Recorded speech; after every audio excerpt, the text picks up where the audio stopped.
ज़मीर TV देखने वाले तमाम दर्शकों का स्वागत है। हमारी कोशिश रहती कि आपको नई जानकारियां उपलब्ध कराएं। आज हमारे साथ हैं डॉक्टर कबीर, जो कबीर फाउंडेशन चला रहे हैं। कबीर फाउंडेशन की तरफ से मेंटली रिटायर्ड बच्चों का इलाज किया जाता है और बच्चों की मेमोरी शार्प करने के प्रोग्राम चलाए जाते हैं। जैसे आप जानते हैं कि हमारे देश में एलोपैथी, आयुर्वेदिक और होम्योपैथी के ज़रिए इलाज किए जाते हैं, लेकिन डॉक्टर कबीर वैदिक उपचार के साथ इलाज करते हैं। आओ इनसे जानते हैं। डॉक्टर कबीर जी, स्वागत है आपका। सबसे पहले दर्शकों को अपने प्रोफेशन के बारे में बताइए। सबसे पहले आपका नमस्कार और ज़मीर टीवी को देखने वाले सभी दर्शकों को मेरी तरफ से नमस्कार, आदाब, सत श्री अकाल। जैसे हम प्रोफेशन की बात करें तो हमने अभी यहाँ पे नए फाउंडेशन की शुरुआत की है, द कबीर फाउंडेशन। और द कबीर फाउंडेशन जो है वो अलग अलग स्ट्रीम में वर्क कर रहा है। जैसे अपने प्रोफेशन में हम जाते हैं तो पहला जो हमारा स्ट्रीम रहता है वो है memory enhancement program. Memory enhancement program में हम बच्चों की याददाश्त को कैसे इंप्रूव कर सकते हैं। तो यहाँ पे जब बच्चा जो है वो किसी भी बुक्स वगैरह को पढ़ता है और पढ़ते ही वो चीज़ें उनको याद हो जाती है, तो ये मेमोरी एनहांसमेंट का प्रोग्राम है। सेकंड जो हमारी स्ट्रीम है वो है वैदिक मैथमेटिक्स। वैदिक मैथमेटिक्स जो है वो भी हमारे मानसिक विकास या मानसिक बौद्धिक विकास जो है उसको कैसे हम इन्हांस कर सकते हैं बच्चों का, या कैसे हम उसको लेवल को ऊपर उठा सकते हैं। तो उसके लिए हमने कंप्लीट एक वैदिक मैथमेटिक्स का प्रोग्राम तैयार किया है। और थर्ड जो है वो है हमारा मेंटली रिटार्डेड बच्चों के साथ में वर्क।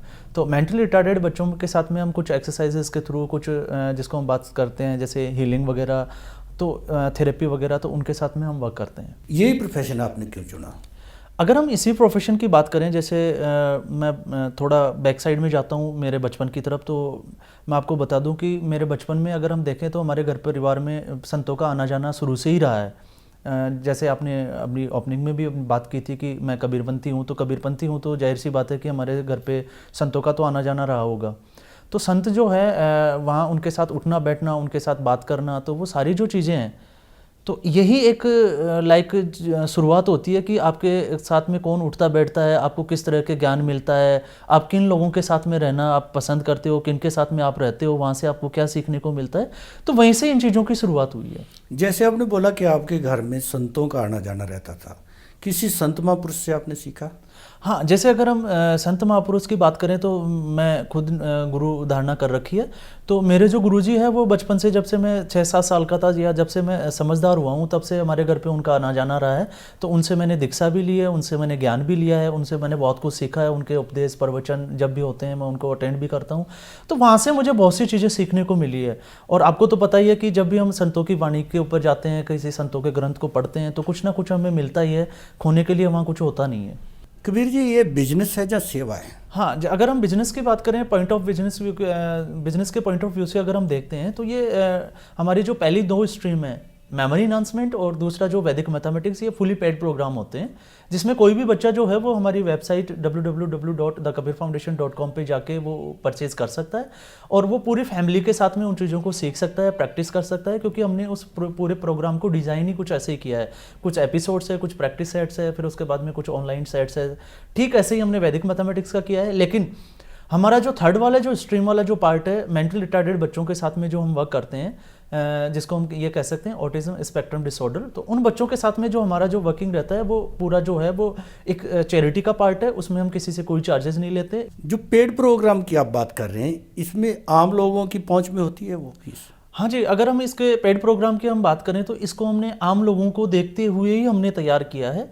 जैसे हम बात करते हैं आम लोगों की, तो एक अमूमन सा, जैसे एक बच्चा जो है वो कोचिंग स्कूल जाता है, स्कूल में वो फीस डिपॉजिट करते हैं। उसके बाद में जब उनको कुछ लाइक प्रोग्रेसिव रिपोर्ट नहीं आती, फिर वो कोचिंग सेंटर में उनका दाखिला कराते हैं, वहाँ पे वो फीस भरते हैं। तो अगर हम देखें तो ओवरऑल अगर आसपास के हम सोसाइटी में या कहीं भी हम जाते हैं तो देखते हैं कि वहाँ पे बहुत सारे जो है कोचिंग इंस्टीट्यूट चल रहे हैं, स्कूल चल रहे हैं, वो सब चार्जेस करते हैं। तो उनको देखते हुए कि हम किसी के आम आदमी के ऊपर भी इन चीज़ों का बोझ नहीं बने, तो हमने एक पूरा फैमिली पैकेज तैयार किया है मेमोरी एनहांसमेंट प्रोग्राम का, जिसकी जो फीस है वो हमने 7,000 रखी है। अब हम इसको ऐसे भी समझ सकते हैं, जैसे एक फैमिली में जो है वो ऑलमोस्ट हम देखते हैं कि 2 या 3 बच्चे तो होते ही हैं। तो 2 और 3 बच्चों के लिए हमने इसकी जो फीस है वो 7,000 रखी है। तो एक बच्चे के हिस्से में वो 3,000 से 5,000 के आसपास वो पड़ती है।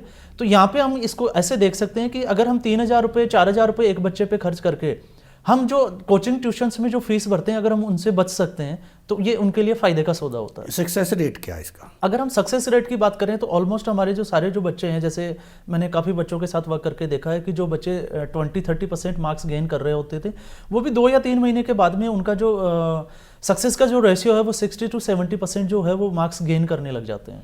जैसे मेंटली रिटायर्ड बच्चे हैं, इनको डील करते हुए आपको कई प्रॉब्लम्स आती होंगी। हाँ, अगर मेंटली रिटार्डेड बच्चों की बात करें तो ये एक रिस्क का फैक्टर तो होता ही है।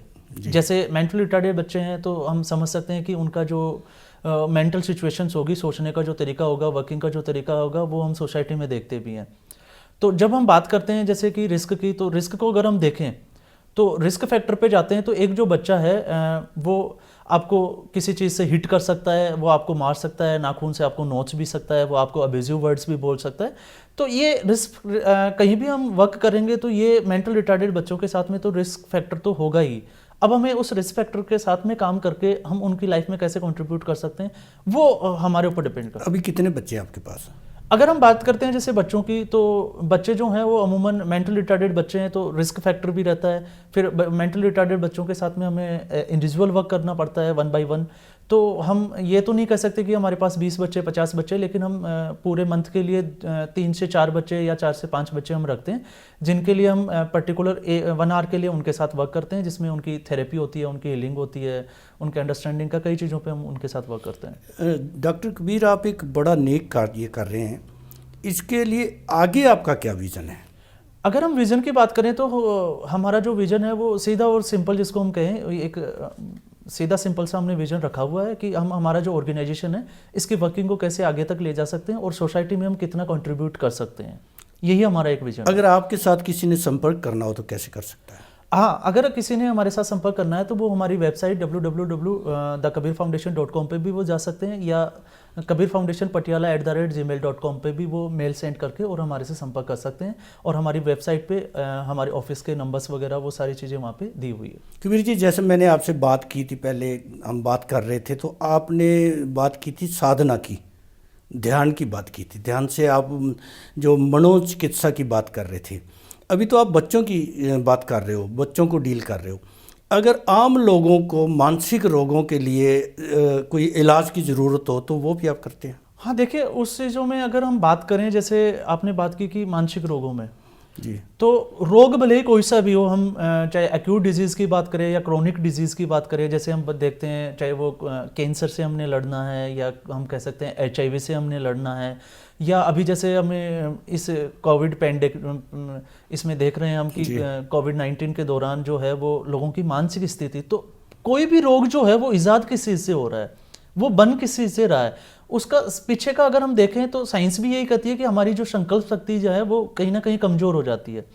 और संकल्प शक्ति कमज़ोर होने की वजह से हमारे दिमाग में बहुत से नेगेटिव थॉट्स भी आते हैं, और उन नेगेटिव थॉट्स के आने से वो धीरे धीरे जो है वो मानसिक बीमारी जो है वो डिजीज़ में चेंज होने लग जाती है। ये ध्यान विधियों से करते हो आप? हाँ, अगर हम इसकी बात करें, अगर तो ध्यान का मतलब होता है कि हम पर्टिकुलर हमारा जो ब्रेन है उसको किसी एक पॉइंट पे फोकस कराना, ये हम ध्यान को समझ सकते हैं। या हम इसको ये भी कह सकते हैं कि हमारा जो ब्रेन है वो अलग अलग डायरेक्शन में मूव करता है, तो उस अलग अलग डायरेक्शन में मूव नहीं करके या नेगेटिव थॉट्स को हम हटा के पॉजिटिव थॉट्स की तरफ हम कैसे वर्क कर सकते हैं, यही ध्यान होता है। कबीर जी, आपसे जानने के लिए, आपसे सीखने के लिए बहुत कुछ है, लेकिन समय इजाज़त नहीं दे रहा। समय की बंदिश में रहते हुए आपसे बात करनी पड़ेगी। आगे वाले जो एपिसोड्स हैं उसमें से आपसे बहुत कुछ सीखेंगे, और जो मनोचिकित्सा की बात है, जो आज लोग मनोरोगों से पीड़ित हैं, उसके बारे में बात करेंगे। आज इतना ही। आपका बहुत बहुत धन्यवाद, आपने समय निकाला। शुक्रिया। आपका भी बहुत बहुत धन्यवाद, और फिर से जमी टीवी के सभी दर्शकों का मेरी ओर से बहुत बहुत धन्यवाद। शुक्रिया। आज हमने डॉक्टर कबीर से बात की और जाना उनकी फाउंडेशन के बारे में कि उनकी फाउंडेशन कैसे मेंटली रिटायर्ड बच्चों को ठीक करती है और बच्चों की मेमोरी को कैसे शार्प किया जाता है। अगर आपकी मेमोरी कमज़ोर है, आपको भी बातें भूलती हैं, तो आप कबीर फाउंडेशन से संपर्क कर सकते हैं। अगले एपिसोड में हम डॉक्टर कबीर से जानेंगे मानसिक तनाव के बारे में। मानसिक तनाव क्या होता है और इसे कैसे दूर किया जा सकता है। तब तक के लिए आज्ञा दें। धन्यवाद।